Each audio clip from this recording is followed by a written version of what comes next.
ঈশ্বৰে নিনবীয়াসকলক উদ্ধাৰ কৰাত জোনা কিয় অসন্তুষ্ট হৈছিল?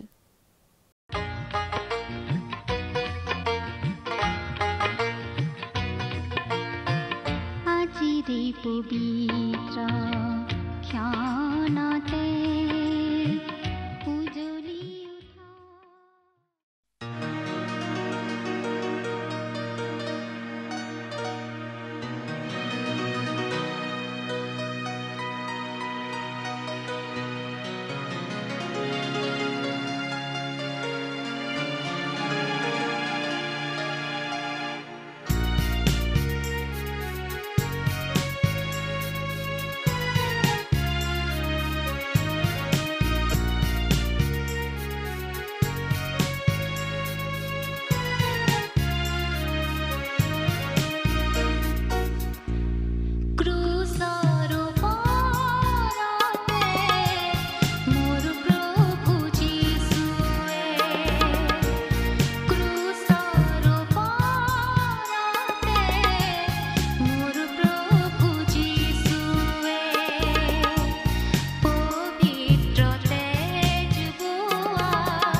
নমস্কাৰ আমাৰ ভক্তিবচন অনুষ্ঠানলৈ পুনৰবাৰ আপোনাক স্বাগতম জনাইছো খ্ৰীষ্টীয় বিশ্বাসী লোকসকলৰ বাবে বিশেষভাৱে প্ৰস্তুত কৰা এই ভক্তিবচন অনুষ্ঠানটো হৈছে বাইবেল অধ্যয়নৰ ধাৰাবাহিক অসমীয়া অনুষ্ঠান বাইবেলৰ গোটেই ৬৬খন পুস্তকৰে আমি ইয়াত অধ্যয়ন কৰিম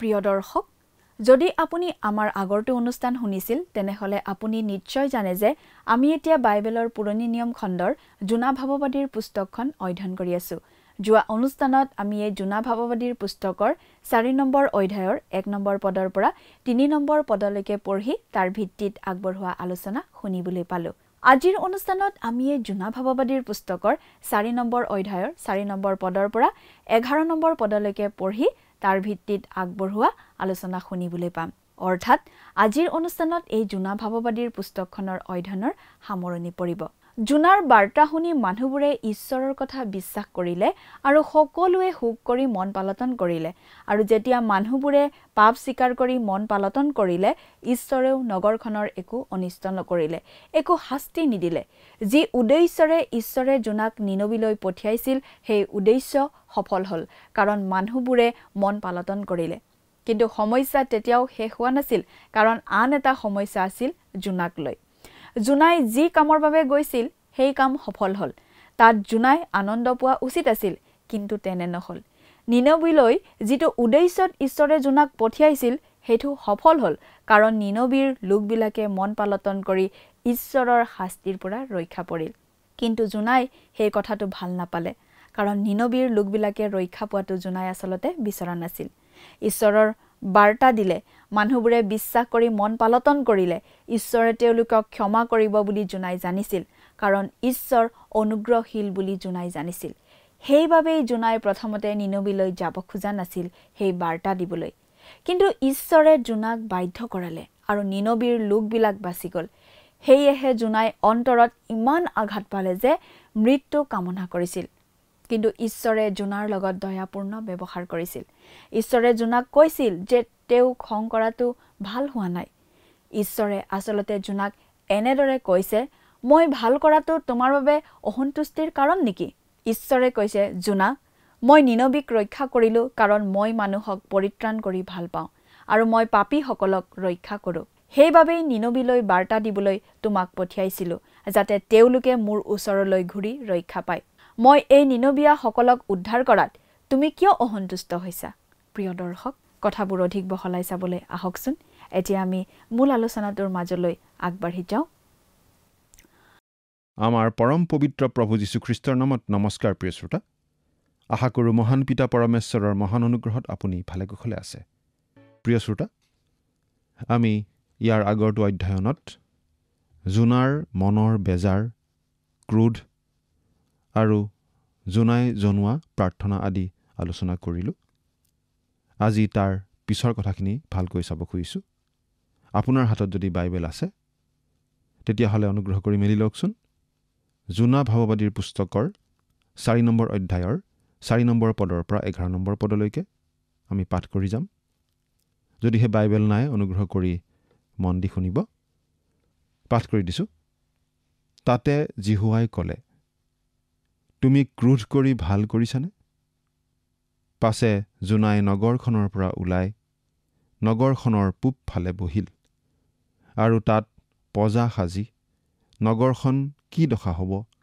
তাক দেখিবৰ মনেৰে তাৰ তলত ছাঁত বহিল আৰু ঈশ্বৰ জিহুৱাই এজোপা এৰাগছ নিৰূপণ কৰিলে আৰু জোনাক তেওঁৰ দুখৰ পৰা উদ্ধাৰ কৰিবলৈ তেওঁৰ মূৰৰ ওপৰত ছাঁ পৰিবৰ নিমিত্তে তেওঁৰ ওপৰলৈ তাক বঢ়ালে তাতে জোনাই সেই এৰাগছৰ কাৰণে অতিশয় আনন্দিত হ'ল কিন্তু ঈশ্বৰে পাছদিনা অৰুণোদয়ৰ সময়ত এটা পোক নিৰূপণ কৰিলে আৰু সি এৰাগছডাল কুটাত সেয়ে শুকাল পাছে সূৰ্য ওলোৱা সময়ত ঈশ্বৰে পূবৰ গৰম বতাহ আনিলে আৰু জোনাৰ মূৰত এনে ৰ'দ লাগিল যে তেওঁ ক্লান্ত হৈ নিজৰ মৃত্যু প্ৰাৰ্থনা কৰি ক'লে মই জীয়াই থকাতকৈ মৰাই ভাল তেতিয়া ঈশ্বৰে জোনাক ক'লে, তুমি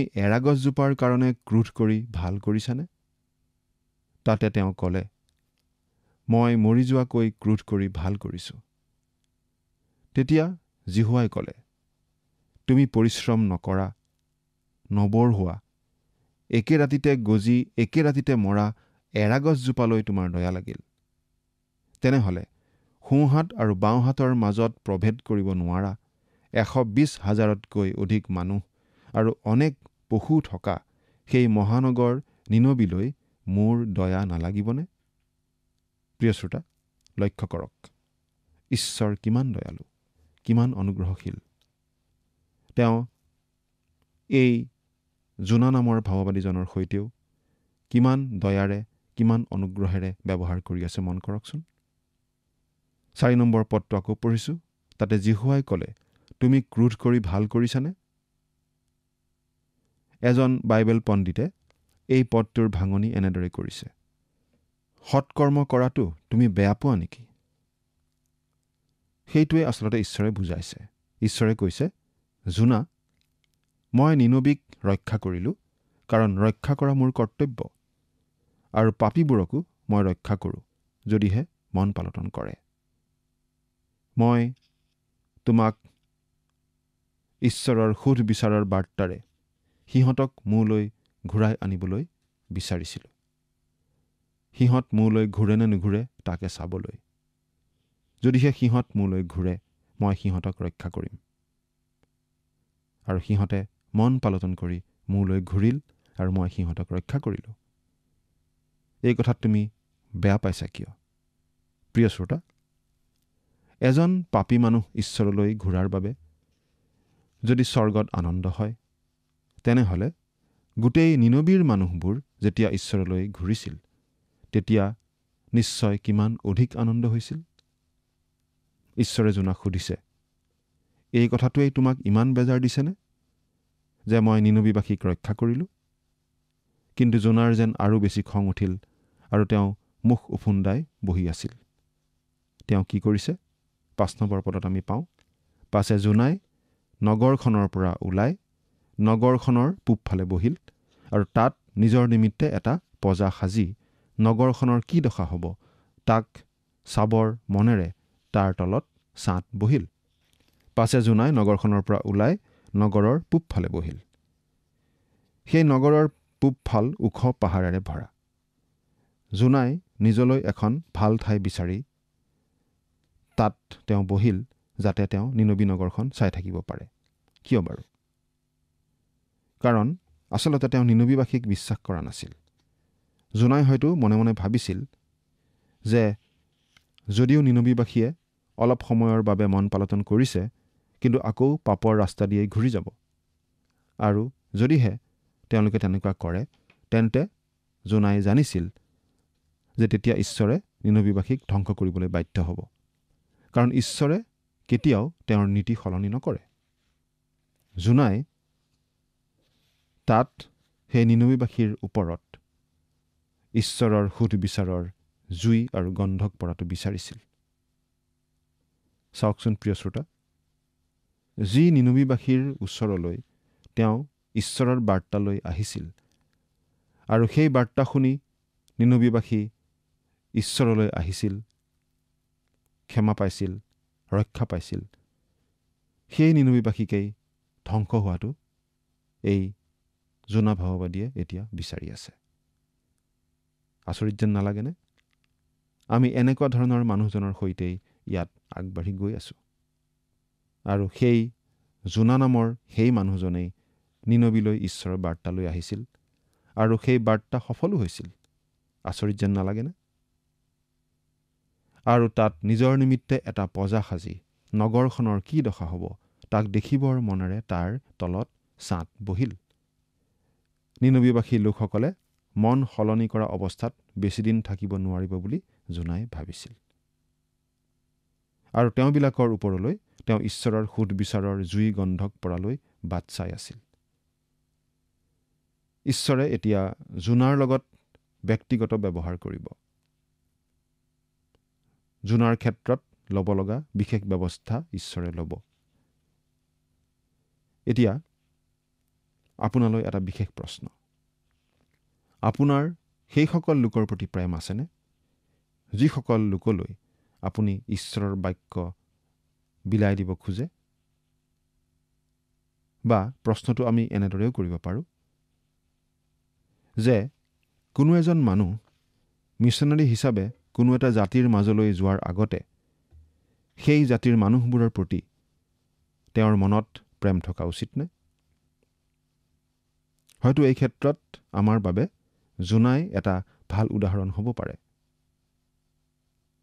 আৰু এই ক্ষেত্ৰত আমি নিশ্চিত যে জোনাই সেই নিনবীবাসীক কিন্তু ভাল পোৱা নাছিল। তথাপি বাৰ্তাটো লৈ গৈছিল আৰু ঘোষণা কৰিছিল, আৰু নিনবীবাসীয়ে সেই বাৰ্তা গ্ৰহণো কৰিছিল। 6 নম্বৰ পদত আমি এনেদৰে পাইছিলোঁ, আৰু ঈশ্বৰ জিহুৱাই এজোপা এৰা গছ নিৰূপণ কৰিলে, আৰু জোনাক তেওঁৰ দুখৰ পৰা উদ্ধাৰ কৰিবলৈ তেওঁৰ মূৰৰ ওপৰত ছাঁ পৰিবৰ নিমিত্তে তেওঁৰ ওপৰলৈ তাক বঢ়ালে। তাতে জোনাই সেই এৰা গছৰ কাৰণে অতিশয় আনন্দিত হ'ল। আৰু ঈশ্বৰ জিহুৱাই এজোপা এৰা গছ নিৰূপণ কৰিলে। মুঠতে ঈশ্বৰেই সকলোবিলাক নিয়ন্ত্ৰণ কৰি আছে। এই এৰা গছডালো ঈশ্বৰ জিহুৱাই সাগৰৰ সেই মাছটোৰ দৰেই নিৰূপণ কৰিছিল। যদি আপুনি মাছক বিশ্বাস নকৰে, তেতিয়াহ'লে এৰা গছকো বিশ্বাস নকৰিব। আৰু জোনাক তেওঁৰ দুখৰ পৰা উদ্ধাৰ কৰিবলৈ তেওঁৰ মূৰৰ ওপৰত ছাঁ পৰিবৰ নিমিত্তে তেওঁৰ ওপৰলৈ তাক বঢ়ালে। তাতে জোনাই সেই এৰা গছৰ কাৰণে অতিশয় আনন্দিত হ'ল। প্ৰিয় শ্ৰোতা, চাওকচোন, আচলতে জোনা আনন্দিত হ'ব লাগিছিল সেই নিনবীবাসী ঈশ্বৰলৈ ঘূৰাৰ বাবে। কিন্তু তেওঁ কিহত আনন্দ পাই আছে চাওকচোন। জোনাৰ কোনো বন্ধু বান্ধৱ তাত নাছিল। তেওঁ নিনবীবাসীক ভাল নাপাইছিল। আৰু সেই নগৰত এজন ব্যক্তিও নাছিল যিজন তেওঁৰ ওচৰলৈ আহি তেওঁৰ আলপৈচান ধৰিব। আচলতে সেই সময়ত জোনা ঈশ্বৰৰ সৈতে সহভাগিতাত নাছিল। সেয়েহে ঈশ্বৰে তেওঁক এজোপা সৰু এৰা গছৰ সৈতে ব্যস্ত থাকিবলৈ সেই উপায় কৰি দিছিল। সাধাৰণ এৰা গছ এজোপাৰ সৈতে জোনা তেতিয়া সংলগ্ন হৈ পৰিছিল। আমাৰ এনেকুৱা ভাৱ হয় যে হয়তো সদায় টাইগ্ৰীছ নদীৰ পৰা দুপৰ বেলা এটা বাল্টিৰে পানী আনি তেওঁ সেই এৰা গছডালত ঢালি কৈছিল, হে এৰা গছ, আজিৰ বাবে মই তোমাৰ খোৱা পানী আনিলোঁ। সেই শুকান ঠাইত তেনেদৰে গছডালৰ আলপৈচান তেওঁ ধৰিছিল আৰু তাতেই ব্যস্ত হৈ আছিল। গছডালেই তেওঁৰ জীৱনৰ সৰ্বস্ব যেন হৈ পৰিছিল, সকলোতকৈ প্ৰয়োজনীয় বস্তু যেন হৈ পৰিছিল। আপুনি বাৰু অনুভৱ কৰিব পাৰিছেনে আমি কি বুজাব খুজিছোঁ? কেতিয়াবা অতি সাধাৰণ কিছুমান কথাই আমাৰ বাবে অতি প্ৰয়োজনীয় হৈ পৰে, আৰু সেইবোৰকে আমি জীৱনৰ ডাঙৰ বস্তু বুলি ভাবিব ধৰোঁ, কিন্তু আচলতে সেইবোৰ অৰ্থহীন। মানুহে পোহনীয়া কুকুৰ পোৱালি বা মেকুৰী পোৱালি এটিৰ সৈতেও তেনেকৈ সংলগ্ন হয়। এতিয়া চাওকচোন, ঈশ্বৰে কেনেকৈ জোনাৰ জীৱনত হস্তক্ষেপ কৰিব। 7 নম্বৰ পদত আমি এনেদৰে পাওঁ, কিন্তু ঈশ্বৰে 5 দিনা অৰুণোদয়ৰ সময়ত এটা পোক নিৰূপণ কৰিলে, আৰু সি এৰা গছডাল কুটাত সেয়ে শুকাল। মুঠতে ঈশ্বৰে সকলোকে নিয়ন্ত্ৰণ কৰি আছে। তেওঁ এটা পোক নিৰূপণ কৰিলে। এই পোকটো আচৰিতজনক, সেই মাছটোৰ নিচিনাই, আৰু সি এৰা গছডাল কুটাত সেয়ে শুকাল। 8 নম্বৰ পদত আমি এনেদৰে পাওঁ, পাছে সূৰ্য ওলোৱা সময়ত ঈশ্বৰে পূবৰ গৰম বতাহ আনিলে, আৰু জোনাৰ মূৰত এনে ৰ'দ লাগিল যে তেওঁ ক্লান্ত হৈ নিজৰ মৃত্যু প্ৰাৰ্থনা কৰি ক'লে, মই জীয়াই থকাতকৈ মৰাই ভাল। ইয়াত জোনাই আকৌ একে কথাই কৈছে, একে ইচ্ছাই কৰিছে যে তেওঁ মৰাই ভাল, কিন্তু তাৰ পৰা তেওঁৰ একো লাভ নহ'ব। 9 নম্বৰ পদত আমি পালোঁ এনেদৰে, তেতিয়া ঈশ্বৰে জোনাক ক'লে, তুমি এৰা গছজোপাৰ কাৰণে ক্ৰোধ কৰি ভাল কৰিছানে? তাতে তেওঁ ক'লে, মই মৰি যোৱাকৈ ক্ৰোধ কৰি ভাল কৰিছোঁ। জোনাই আচলতে যেন এনেকৈহে কৈছে, মোৰ মাত্ৰ এটাই বস্তু আছিল, এই জীয়া সৰু মই আপডাল কৰা এৰাগছডালেই মাত্ৰ মোৰ আছিল। সেইডাল লহপহকৈ বাঢ়ি আহিছিল, সেইডাল আপুনিয়ে মোক দিছিল, কিন্তু এতিয়া পোকে গছডাল কুটি পেলালে। এতিয়া মই ইয়াত অকলশৰে আছোঁ, মইনো জীয়াই থাকি কি লাভ, মৰি যোৱাই ভাল। 10 নম্বৰ পদ। তেতিয়া জিহুৱাই ক'লে, তুমি পৰিশ্ৰম নকৰা, নবঢ়োৱা, একে ৰাতিতে মৰা এনে গছজোপালৈ তোমাৰ দয়া লাগিল। ঈশ্বৰে জোনাক কৈছে, এজোপা এৰাগছ একো গুৰুত্বপূৰ্ণ বস্তু নহয়। আচলতে তুমি নিজে সেই গছডাল বঢ়োৱাও নাই বা নিজে সেইডাল ৰোৱাও নাই। প্ৰিয় শ্ৰোতা, আমাৰ পোহনীয়া মেকুৰী পোৱালিটো আচলতে একো গুৰুত্বপূৰ্ণ বস্তু নহয়। সৰু কুকুৰ পোৱালি এটাও একো গুৰুত্বপূৰ্ণ বস্তু নহয়। কিন্তু প্ৰতিজন মানুহৰ একোটা আত্মা আছে। সেই আত্মা হয় স্বৰ্গলৈ যাব পাৰে, নহ'লে যাব নৰকলৈ। আৰু ঈশ্বৰে আপোনাক সেই হেৰাই থকা লোকসকলৰ ওচৰলৈ যাবলৈ কোৱাৰ আগতে তেওঁলোকক প্ৰেম কৰিবলৈও কোৱা নাই। তেওঁ জোনাক কৈছে, জোনা, মই নিনবীবাসীক প্ৰেম কৰোঁ, তুমি মোৰ আজ্ঞা মাত্ৰ পালন কৰি যোৱা। 11 নম্বৰ পদ। তেনেহ'লে সোঁহাত আৰু বাওঁহাতৰ মাজত প্ৰভেদ কৰিব নোৱাৰা 120,000তকৈ অধিক মানুহ আৰু অনেক পশু থকা সেই মহানগৰ নিনবীলৈ মোৰ দয়া নালাগিবনে? অৰ্থাৎ ঈশ্বৰে কৈছে, মই এই নগৰখনক শাস্তি নিদিলোঁ। জোনা, তুমি জানো মই সেই নিনবীক ধ্বংস কৰাটো ভাল পোৱা? তুমি যদি এজোপা এৰাগছৰ বাবে ইমান দুখ কৰিছা, এজোপা এৰাগছকেই ইমান মৰম কৰিব পাৰিছা, তেনেহ'লে সেই নিনবীবাসীৰ কাৰণে তোমাৰ অন্তৰত অলপো মৰম উপজিব নোৱাৰেনে?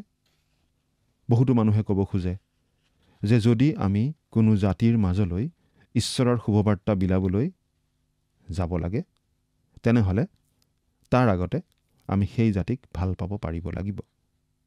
আপুনি ভাবেনে বাৰু তেনেকৈ? কিন্তু এই কথাটোৰ সৈতে আমি একমত নহয়। কোনো এটা জাতিক জনাৰ আগতেই সেই জাতিকনো আমি কেনেকৈ ভাল পাব পাৰিম, নহয়নে বাৰু? এজন বিখ্যাত বাইবেল শিক্ষকে এনেদৰে কৈছিল, মই কোনো এটা মণ্ডলীৰ পৰা নিমন্ত্ৰণ আহিলে যেতিয়া সেই নিমন্ত্ৰণ গ্ৰহণ কৰোঁ, সেই মণ্ডলীৰ মানুহবোৰক মই ভাল পাওঁ কাৰণে গ্ৰহণ নকৰোঁ। তেওঁলোককতো মই চিনিয়ে নাপাওঁ।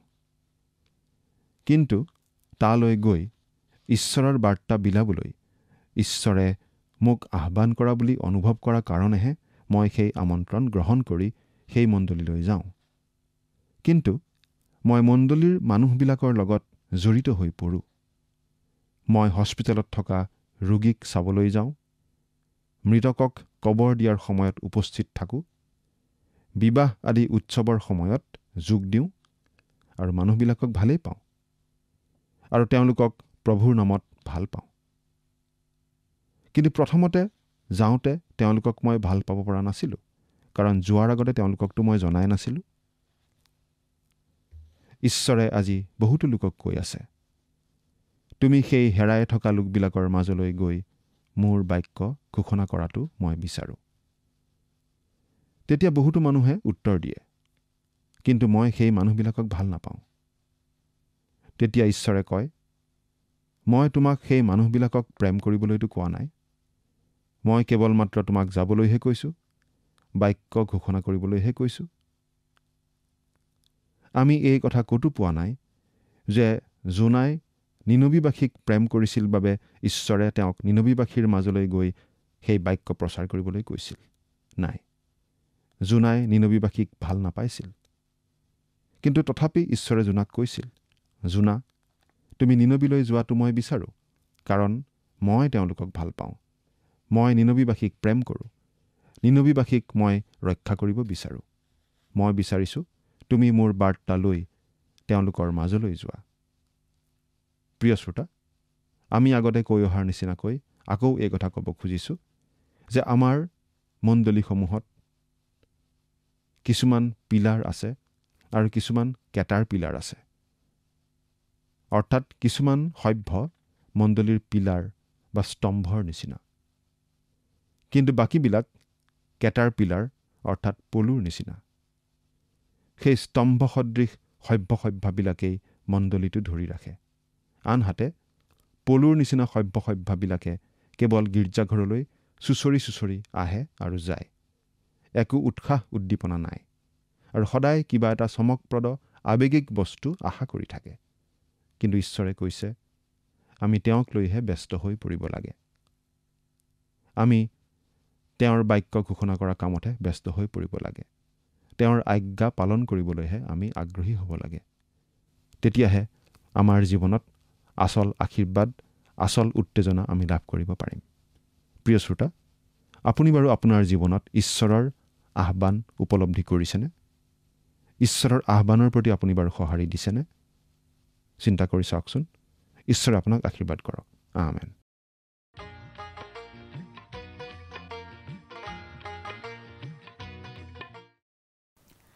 এৰা গছ এডাল শুকাই যোৱাত জোনাৰ দুখ লাগিছিল। ঈশ্বৰে সেইটো উদাহৰণ দি কৈছে যে যদি এজোপা গছৰ বাবেই জোনাৰ ইমান মৰম, তেনেহ'লে নিনবী নগৰৰ ইমানবোৰ মানুহ আৰু তাত থকা পশু আদিলৈ ঈশ্বৰৰ মৰম নালাগিবনে? ঈশ্বৰে ইমানবোৰ লোক ধ্বংস হোৱাটো ভাল নাপায় বাবেই তেওঁলোকক সাৱধান কৰি দিবলৈ জোনাক পঠিয়াইছিল। তেওঁলোক ৰক্ষা পোৱা বাবে জোনাই বেয়া পাব নালাগে, কাৰণ ঈশ্বৰে নিনবীৰ লোকসকলকো ভাল পায়, তাৰ জীৱ জন্তুবোৰকো ভাল পায়। ঈশ্বৰৰ মহান প্ৰেমৰ সুন্দৰ উদাহৰণ আমি ইয়াত পাওঁ। প্ৰিয় দৰ্শক, জোনা ভাৱবাদীৰ পুস্তকখনৰ অধ্যয়নৰ ইমানতে সামৰণি পৰিল। আমি আমাৰ পৰৱৰ্তী অনুষ্ঠানত বাইবেলৰ আন এখন পুস্তক অধ্যয়নৰ বাবে হাতত ল'ম। আজিলৈ আমাৰ অনুষ্ঠানটো ইমানতে সামৰণি মাৰিছোঁ। পৰৱৰ্তী অনুষ্ঠানত আপোনালোকক পুনৰ লগ পোৱাৰ আশা ৰাখিলোঁ। সামৰণি মৰাৰ আগতে আহকচোন আমি খন্তেক প্ৰাৰ্থনাত মূৰ দুৱাওঁ। স্বৰ্গত থকা অতি মৰমীয়াল দয়ালু পিতৃ ঈশ্বৰ, প্ৰভু তোমাক ধন্যবাদ দিছোঁ তোমাৰ পবিত্ৰ বাক্য অধ্যয়নৰ সুন্দৰ সময় সুযোগ প্ৰভু তুমি দান কৰাৰ বাবে। বিশেষকৈ পিতৃয়ে সময়তে প্ৰাৰ্থনা কৰিছোঁ তোমাৰ চৰণত। প্ৰভু তুমি আমাৰ দৰ্শকসকলক লৈ প্ৰভু যি পৰিকল্পনা কৰি থৈছা সেই সকলোবিলাক প্ৰভু তেওঁলোকৰ জীৱনত তুমি সিদ্ধ কৰিবা, আৰু সেই সন্তানসকলেও প্ৰভু সম্পূৰ্ণৰূপে যাতে তোমাত ভৰসা ৰাখি বিশ্বাস ৰাখি তেওঁলোকৰ জীৱনটো যাতে পৰিচালনা কৰিব পাৰিব শুদ্ধ পথেৰে, তেনে প্ৰভু তুমি আশীৰ্বাদ কৰিবা। আৰু তেওঁলোকৰ সকলো প্ৰভু প্ৰয়োজনবিলাক তুমি জানা, আৰু সেইমতে সকলোবিলাক প্ৰভু তেওঁলোকক দিবা বুলি বিশ্বাসেৰে এই সকলো যাচনা মহান ত্ৰাণকৰ্তা প্ৰভু যীশুখ্ৰীষ্টৰ নামত অৰ্পণ কৰিছোঁ। আমেন। প্ৰিয় দৰ্শক, যোৱা অনুষ্ঠানৰ প্ৰশ্নটোৰ শুদ্ধ উত্তৰটো হৈছে অপশ্যন ডি 4। আজিৰ অনুষ্ঠানৰ ওপৰত আধাৰিত প্ৰশ্নটো হৈছে ঈশ্বৰে জোনাক শিক্ষা দিবলৈ ব্যৱহাৰ কৰা গছজোপাৰ নামটো কি? অপশ্যন এ এৰা, অপশ্যন বি এৰছ, অপশ্যন চি ডিমৰু, অপশ্যন ডি জিত। প্ৰিয় দৰ্শক, আজিৰ প্ৰশ্নৰ সঠিক উত্তৰটো আজি সন্ধিয়া 6 বজাৰ আগেয়ে আপোনাৰ নাম আৰু সম্পূৰ্ণ ঠিকনাৰে সৈতে আমালৈ 7429840242 নম্বৰত SMS নাইবা হোৱাটছআপ যোগে প্ৰেৰণ কৰক। প্ৰিয় দৰ্শক, যদি আপোনাৰ এই অনুষ্ঠানটি শুনি ভাল লাগিছে তেনেহ'লে এই নম্বৰত এটি মিছ কল দিয়ক। ইয়াৰ যোগেদি আপুনি পৰৱৰ্তী অনুষ্ঠানত বিজয়ী হ'ব পাৰে।